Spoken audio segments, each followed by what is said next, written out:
book, which I read through. I really devoured this book. Title of the book is Mayhem: Unanswered Questions about the Tsarnaev brothers, the U.S. government, and the Boston Marathon bombing. I highly recommend this book. Right now on Amazon, it has 165-star reviews. There's an audiobook of it as well. And it is illustrated, so you get to see some of the characters and the subjects that are studied in this book.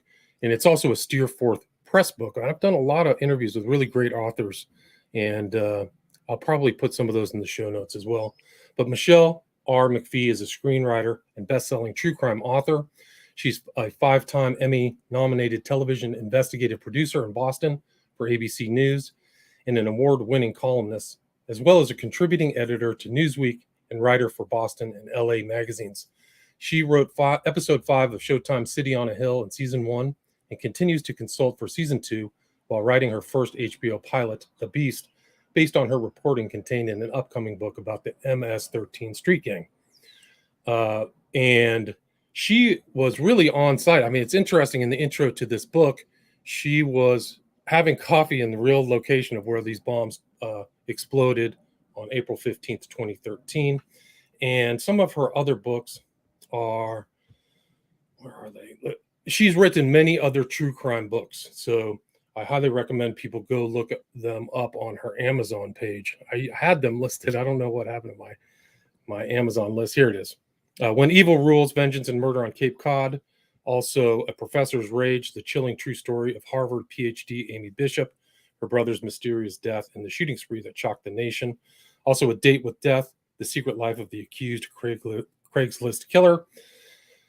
Heartless, the true story of Neil Entwistle and the cold-blooded murder of his wife and child, and then also a mob story. So she has written many books, but again, we're going to talk about this book today, an excellent book. Mayhem: Unanswered Questions about the Tsarnaev brothers, the U.S. government, and the Boston Marathon bombing, published 2020. So Michele McPhee, welcome to the show. Thanks for agreeing to the interview. I'm so happy to be here with you, really. And I want to just echo your sentiments about Steerforth. You know, it's a small publishing house with dynamic powerhouse editors and staff, you know, and they take a lot of risks. I give them a lot of credit because, you know, they're unraveling a lot of different narratives that I think people have become dug into.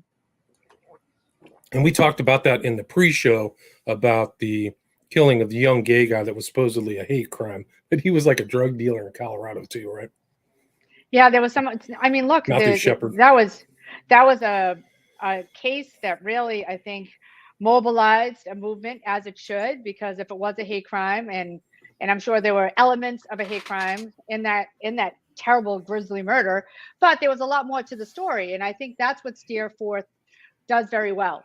There's a great story here about the Boston Marathon bombers. One is dead, the other is on death row. Case closed. Great job by police. And yeah, that's true. But there are still, as the title mentions, a lot of unanswered questions. And I really appreciate the Steerforth and its editors are like Chip Fleischer is fantastic. And so I just wanted to echo your respect for Steerforth. Yeah, and you can go check out all their books that they have on their website. I'll put that in the show notes as well. And there is a lot more in the story. The reason I reached out to you is because I saw something where the Supreme Court affirmed the death sentence of Dzhokhar, I think is how you pronounce his name, Tsarnaev, the younger brother of Tamerlan. And so I really wanted to come back to the story. And you've really done an excellent job in getting all the facts together, because there was much more to this story than what I understood when it happened. But maybe you can talk about being in Boston on the day of the bombing and then how your investigation commenced. Well, for me, one of the reasons I returned to Boston after a decade working at the New York Daily News as a police bureau chief, which means I worked right out of One Police Plaza. Phenomenal time. I loved the New York Daily News. I loved that beat. But after 9/11, and I was on the ground. So this is, you know, terrorism has been in the backdrop of my life for decades now. And I was on the ground when the terrible attack, that terrible morning of September 11th.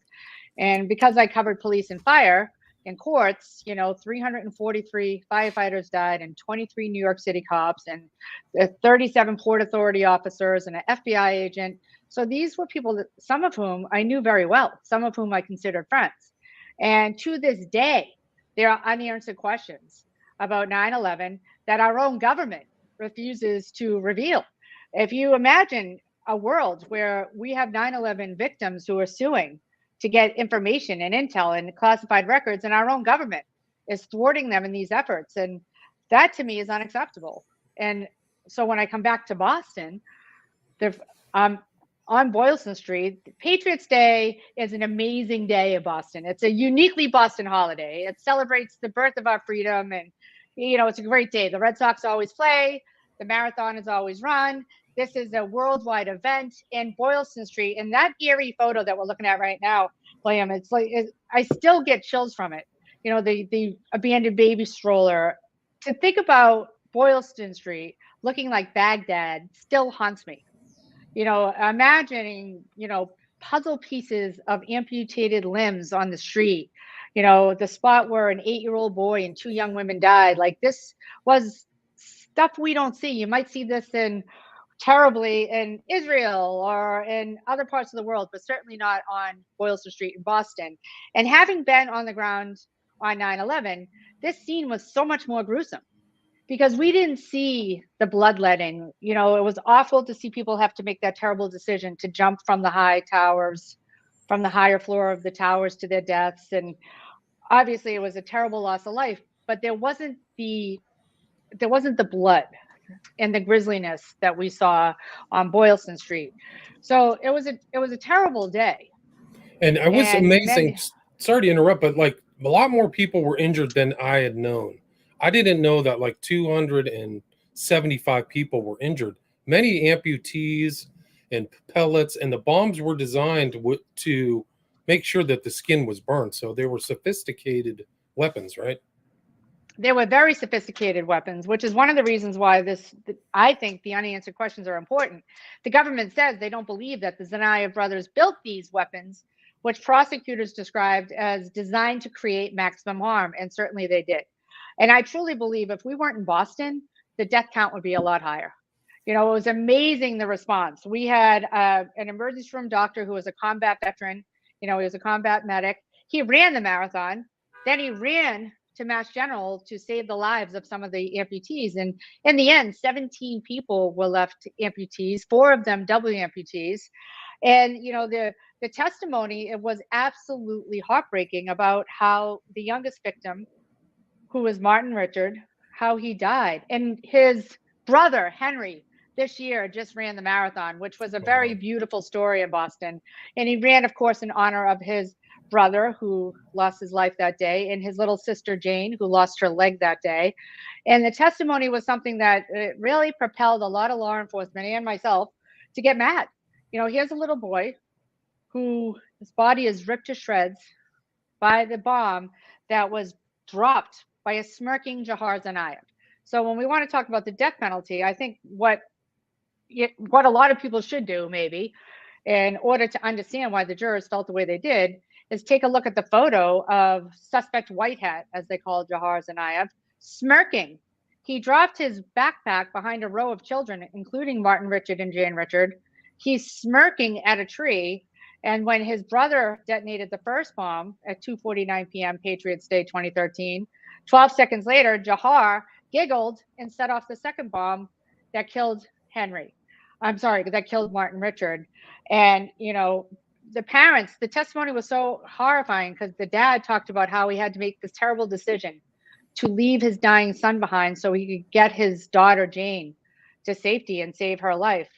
And, another victim who lost his leg that day testified about how he heard Martin's mom, Denise Richards, who had shrapnel embedded in her own face, say, please, Martin, please, Martin, please, Martin, begging him to live. And in a moment of utter humanity, she saw that this man was also injured, and she turned and she put her hand on his back and said, are you okay?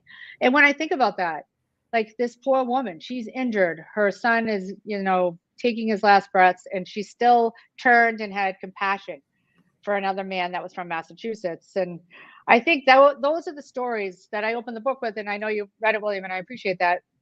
But I don't tell all of the grisly details to horrify people. But I think I do it in a way to remind people that this is important and accountability is crucial. And if we don't demand accountability, then this is going to continue to happen over and over and over again. Right, I totally agree with you.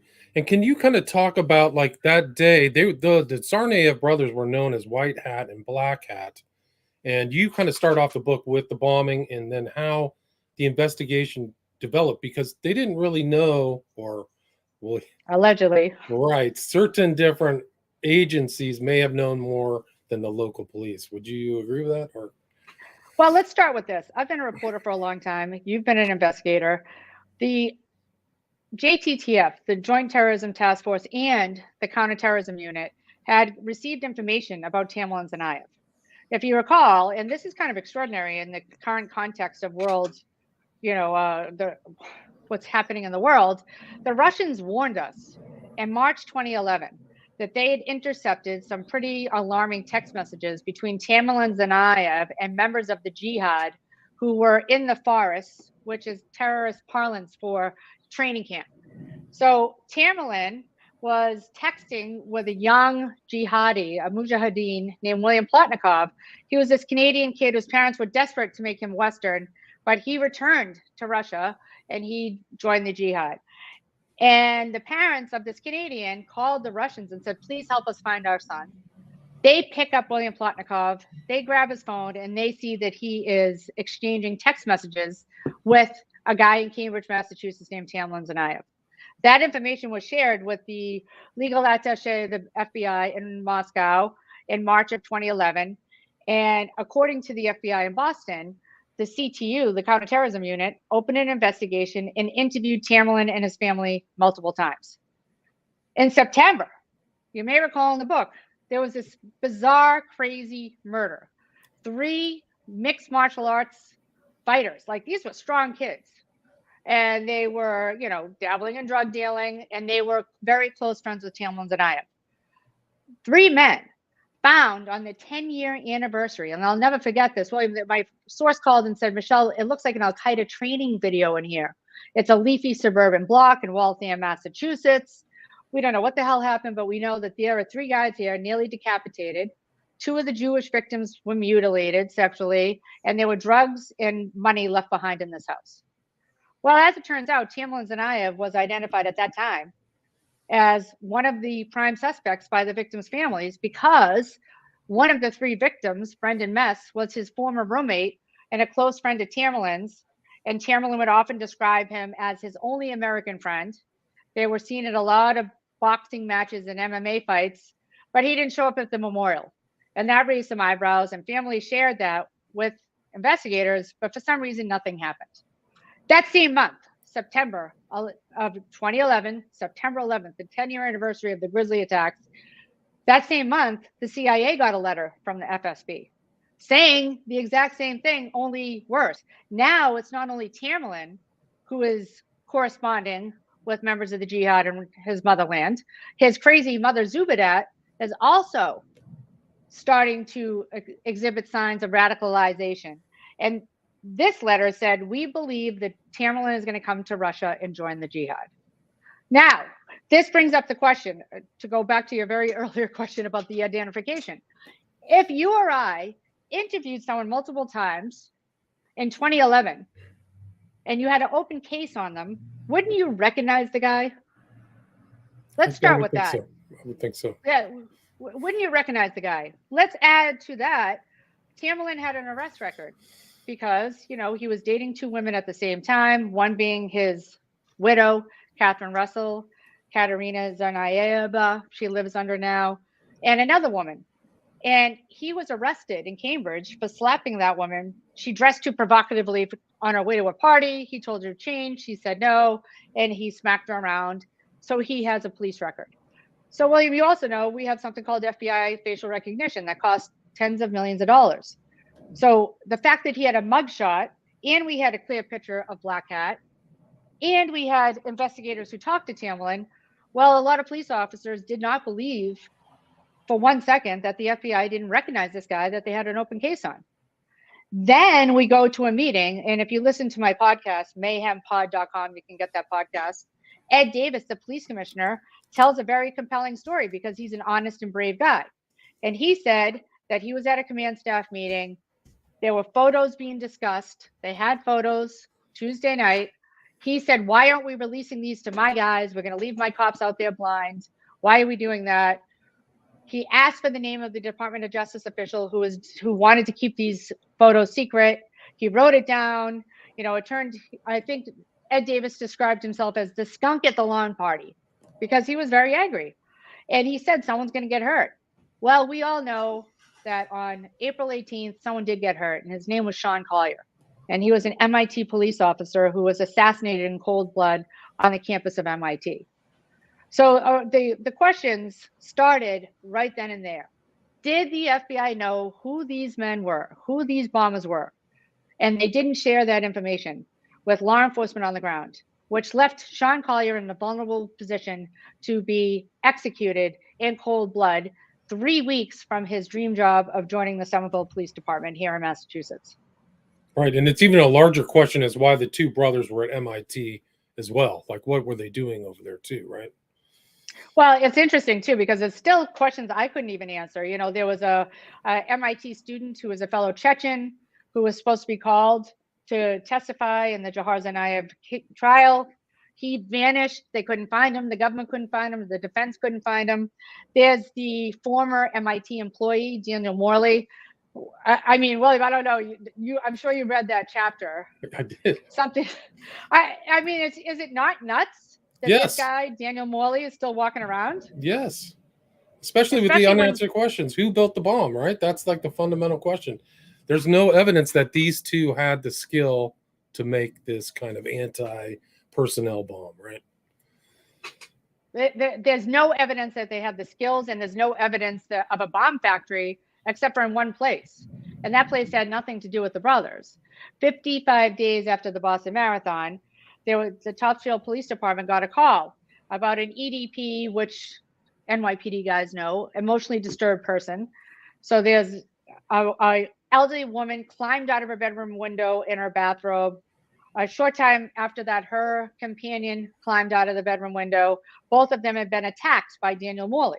And the mother described very, upset and hysterically about how her son had had a meltdown. He was screaming, "I've done something I'm going to have to answer to God for." He attacked her. He attacked her companion. They had to escape out a window. The police arrived. There's a very, very long standoff. This guy was threatening to blow things up. And they finally bundle him into an ambulance and they bring him for a psychiatric evaluation. The mom and the companion, her boyfriend, they give police permission to search his room. And what they find in there was shocking.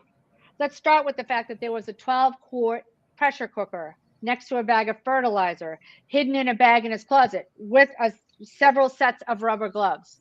There were signatures, actual signatures, the green circuit boards that we saw on Boylston Street. I saw them with my own eyes when the bomb squad was processing the scene. There was very similar devices. There were jars of BBs. And so, of course, cops are raised up. They call in the bomb squad. They evacuate the whole neighborhood. They pull over the ambulance and say, "Is this a live bomb?" And he laughs and says, "Well, yeah, it is." So, of course, now people are panicked. It wasn't a live bomb, but it very well could have been, given the materials that were found in Daniel Morley's bedroom. Right. There were also videos of him making a laser detonator. There was all kinds of stuff. And remember, he worked at MIT in the building where Sean Collier was executed. And one of the things that police recovered in his room, that the weapons at the marathon were designed from Fagor pressure cookers. They're made in Europe. They're only sold at Macy's. They're not that, they're not everywhere. And they found a ripped box top to a 6-quart Fagor pressure cooker, the exact size and brand used in the marathon device. They found the box top ripped off, and on it was a scribbled recipe for thermite, which is a bomb accelerant. So it's an accelerant. So some cops ask this question to this day, and I can't answer the question definitively, but cops ask the question. We know that the Tsarnaev brothers that night were planning to go to New York. We know that they had other devices. They had another pressure cooker bomb and multiple pipe bombs and what they call the Tupperware bomb with them. Did they go to that campus, not to assassinate the cop, but did they go there to get the thermite that perhaps the former MIT lab worker was making at his place of business? Right. And they were on the run for 4 days, right? So there was a massive manhunt. I think you said you wrote the governor shut the city down, like there was a stay-at-home order. So somebody was probably helping them hide, or something was going on that was very suspicious. There's just all kinds of suspicious stuff before the final shootout where Tamerlan was killed, right? So it's 4 days of, they could have been doing anything. And they had bombs in their car too, right? They had bombs and pipe bombs. Well, that's another interesting question because, you know, if you recall, the night of April 18th was crazy. The FBI finally releases these photos at a press conference in Copley Square. I was there. You know, we have armed and dangerous, suspect white hat, suspect black hat. Still uncertain why they just didn't admit they had an open case against the guy, right? Like, so we don't know. But none of us know this, of course, at the time. Hours later, actually, let's start with the beginning. Within minutes of that press conference, Cambridge police started getting 911 calls. And the 911 calls are, there's suspicious vehicles. Everybody is now in a panic. There's a manhunt. Remember, earlier that day was a complete chaos because the president, Obama, decided to come into town and have an interfaith service. Can you imagine the BPD? They're in the middle of a massive manhunt for 2 terrorists. Now they have to protect the president and every other dignitary from Massachusetts that arrived. They're all in one place, in one church. So you're looking for the terrorists and you have to protect this event, this interfaith service. I know they meant well, but bad timing, guys. We're literally in the middle of a manhunt, and we're going to, you know, add the chaos of the presidential visit with the 2 senators, you know, the Secretary of State. You know, you could have wiped out the whole government that day.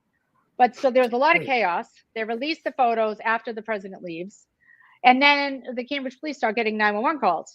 They respond, and it's an unmarked vehicle with a ghost plate. Can you please give me a license and registration? They roll down the back window. FBI, beat it. Beat it. What are you talking about? So this happened multiple times where the Cambridge police had these encounters with unmarked FBI vehicles who were being completely uncooperative. And at some point during the night, a sergeant actually transmitted to over the radio, which is, you know, is pretty unusual.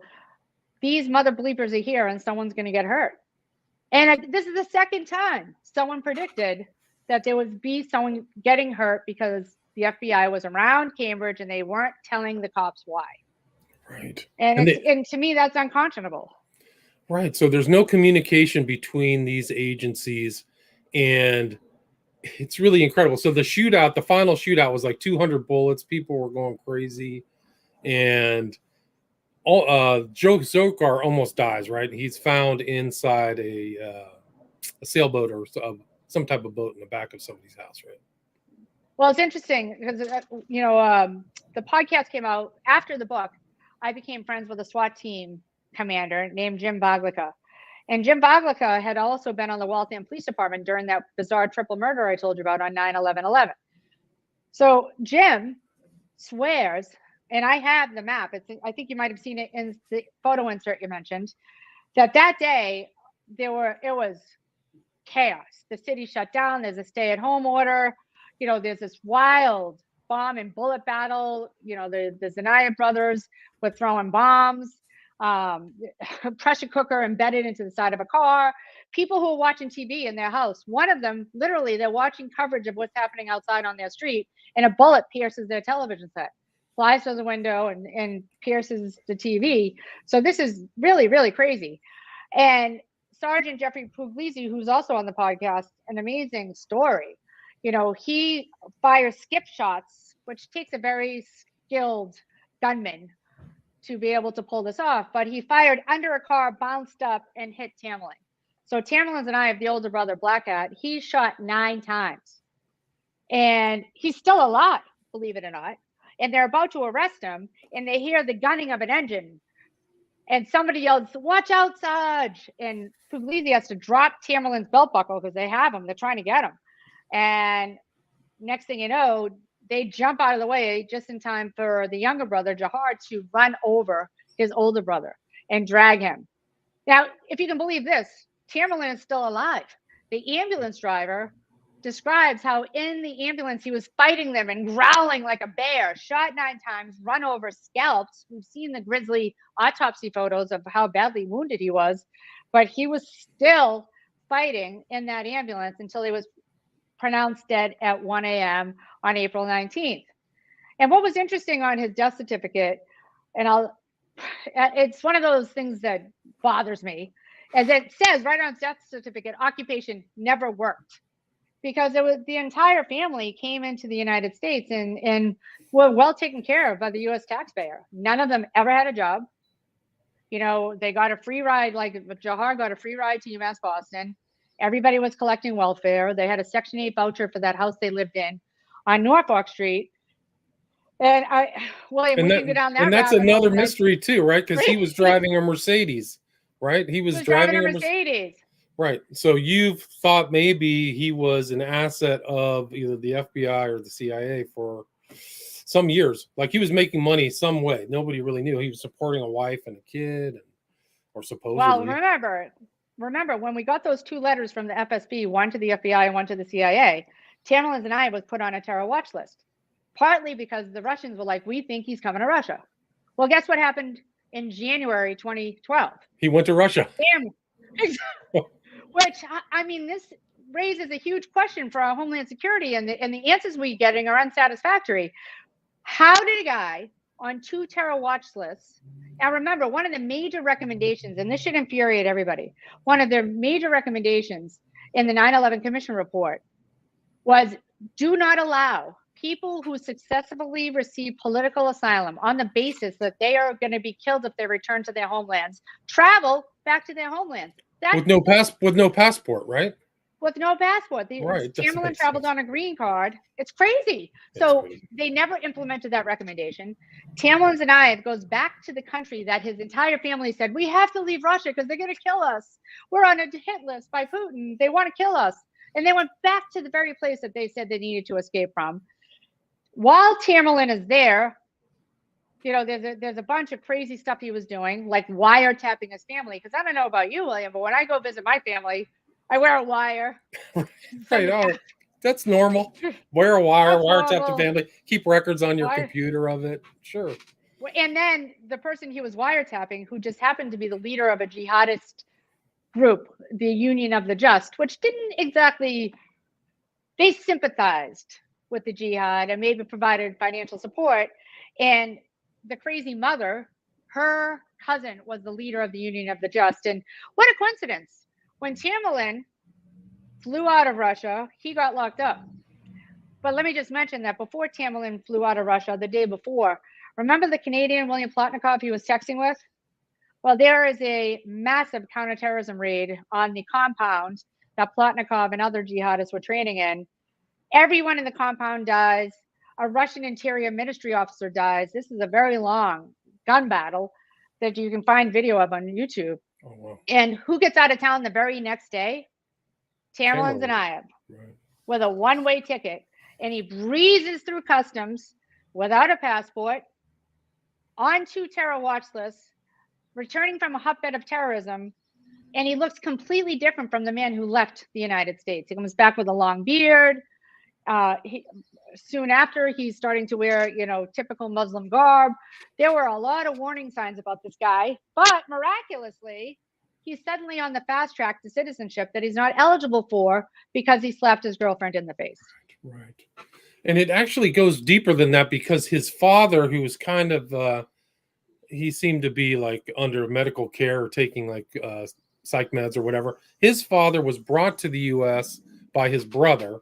So the uncle of Tamerlan, I forgot his name was Ruslan Tsarnaev, right? Who's married a longtime CIA operative. Like Graham Fuller was an operations operative, so he wasn't an analyst; he was in the field running operations.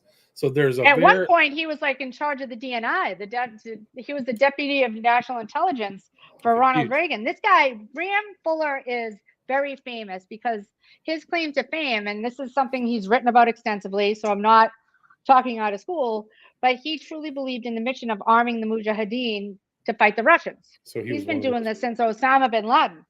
And what is interesting about Graham Fuller, the father-in-law of Ruslan Tsarnaev, what's interesting about him is that he was the station chief for the CIA in Ankara, Turkey, which is exactly how the entire Tsarnaev family got political asylum. They went to Ankara, Turkey, and they all got into the country via a tourist visa initially from Ankara, Turkey.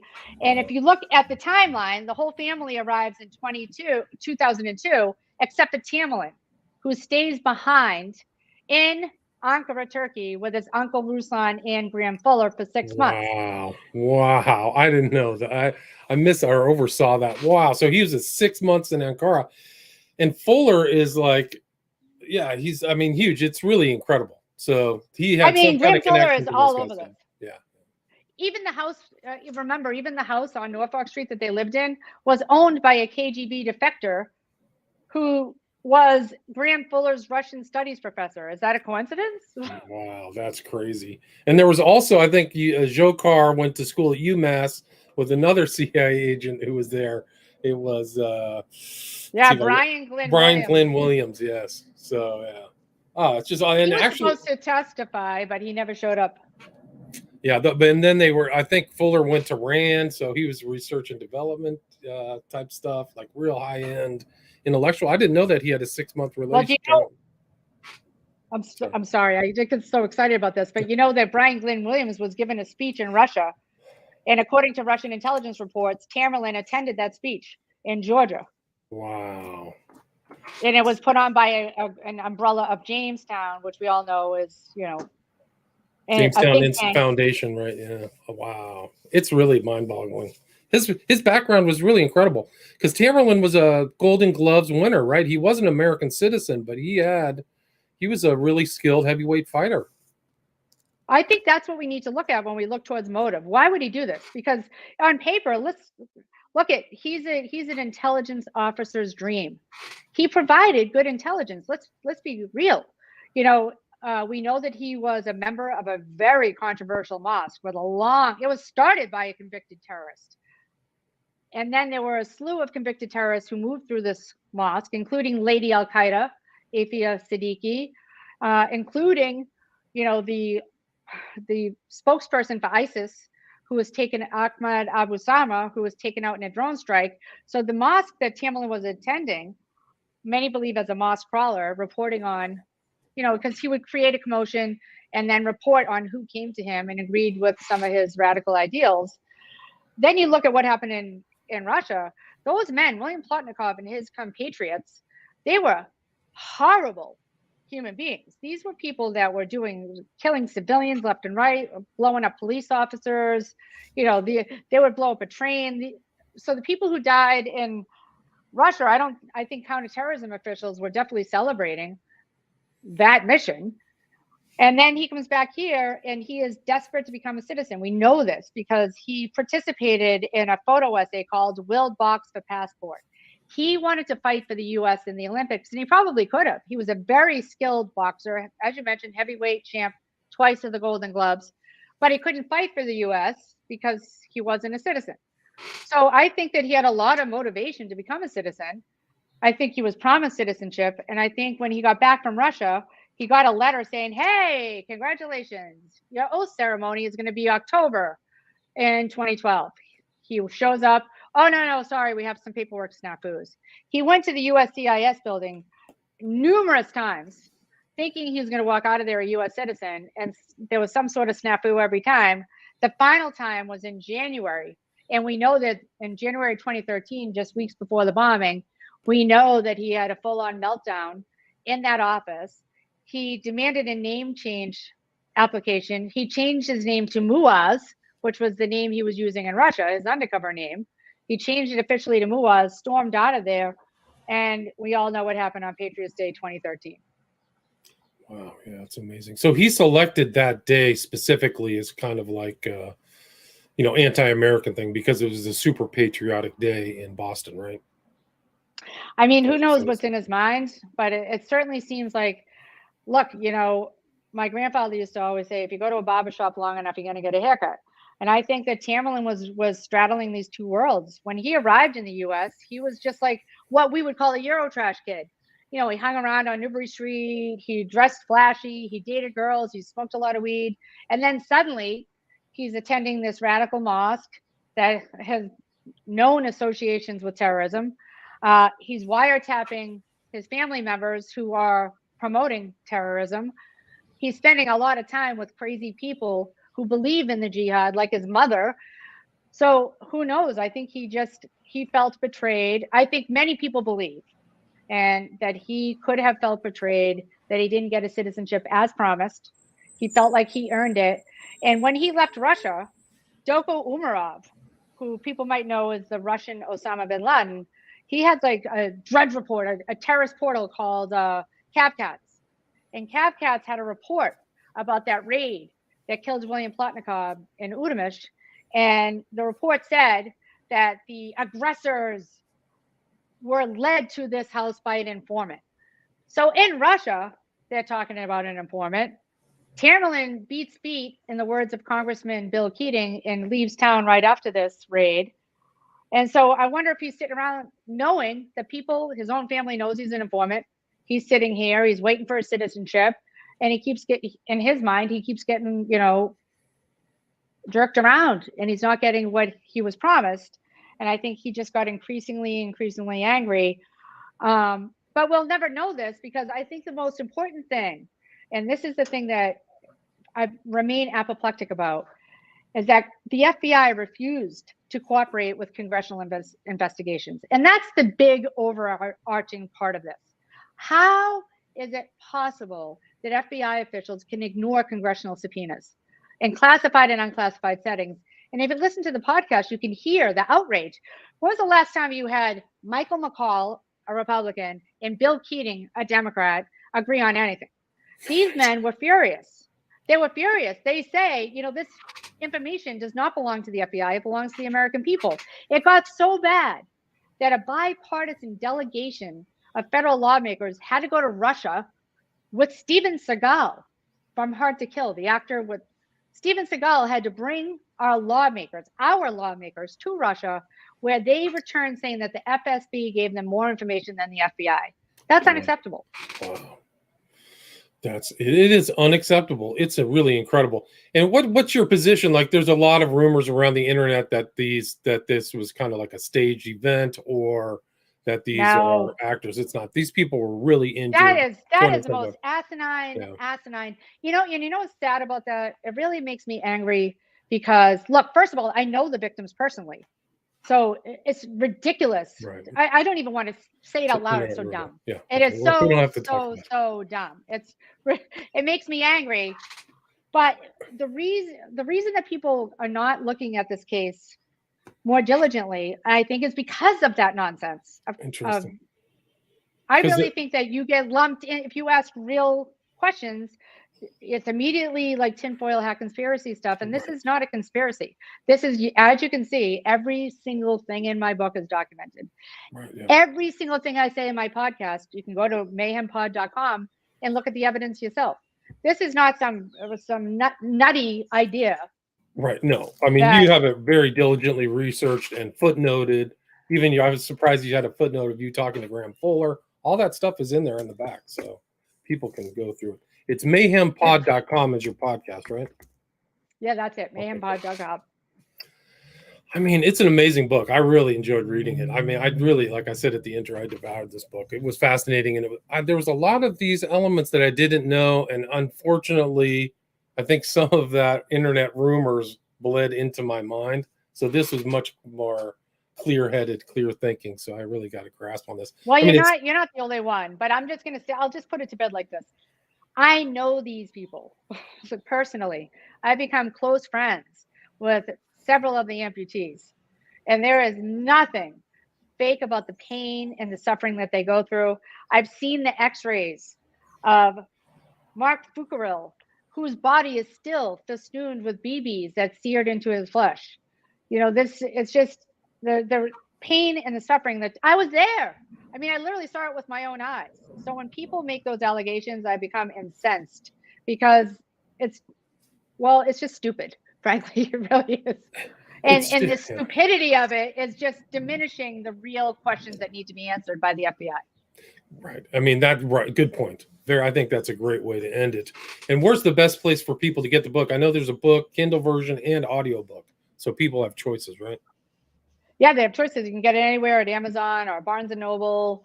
I'm always happy to answer questions if people dig through the evidence and say, hey, well, what about this? You can call me out. A friend of mine who's a retired CIA officer, John Woodward, he teaches at the Pardee School, which is the intelligence school largely for military officers, and he assigns this book. And one of the things that he has his students do is do a critique. And so I'm always happy to answer the unanswered questions. And those students have been great because they've dug into things that I didn't think of. Oh, interesting. And your website is your full name, right? Michele McPhee, MicheleMcphee.com. Is that the best place for people to reach out to you, or is it Twitter? Twitter is probably the best. At Michele with one L, Michele, McPhee, McPhee. And I am responsive. I really try to get back to people. Everybody has a right to ask the questions that still linger in their minds. There's a lot of open questions. I mean, there's a lot of, I doubt that they did it alone. You pretty much believe that they intentionally did that? Like they weren't running some operation or patsies or anything like that, that they meant to. No, I didn't. I absolutely positively believe that those two brothers, look, at as much as Jahar has been painted as this poor little victim, the hapless, intimidated by his older brother. We all saw the Rolling Stone magazine that heroicized him, and we've seen the stories that lionize him. No, this is a heartless punk who smirked. The same way he smirked behind that tree when he dropped the bombs behind children is the same way he smirked through the trial. Think about this. When he got the COVID cash, Jahar Tsarnaev got a COVID relief check on death row at ADX Supermax. Wow. So he has gotten so much money. For some reason, his own defense attorneys are sending him money. I can't get the answer to that question. But he's gotten so much money from his little fangirls. So the government is trying to seize his money, and you learn, interesting things. He's suing us. So think about how much money we're spending on this case. His trials are so expensive, the cost is under seal by the court. Wow. The district court has sealed the cost of both of his trials. The cost of his ongoing appeal is sealed. Wow. Sealed. And the cost of him suing us because the prison took away his white baseball cap because he was being disrespectful, and the prison officials believed, by wearing a cap exactly like the one he wore when he attacked Boston on Patriots Day. So he sued. He sued because he's sad he can't mail his hobby crafts to his lawyers, which to me is a conflict of interest. The lawyer should not be getting memorabilia from a murderer. From a mass murderer, right, or a mass injurer. They were on a killing spree. They killed probably more people should have died. It really was. It's terrible that 3 people lost their lives, but it really was miraculous that all those people's lives were saved. It was a team effort, so it's really incredible. That's an incredible part of the story. It's a great book. I highly recommend people go get this book. Title of the book again is Mayhem: Unanswered Questions About the Tsarnaev Brothers, the U.S. Government, and the Boston Marathon Bombing. And the author is Michele McPhee. So, Michele, thank you so much for your time. William, thank you so much. This has been absolutely lovely. And I love, William Ramsey Investigates. You guys, you really dig in, and I like it. I try to. Yeah. Okay. Awesome. Thanks so much. Stay there. All right. Cool. So I'll put all that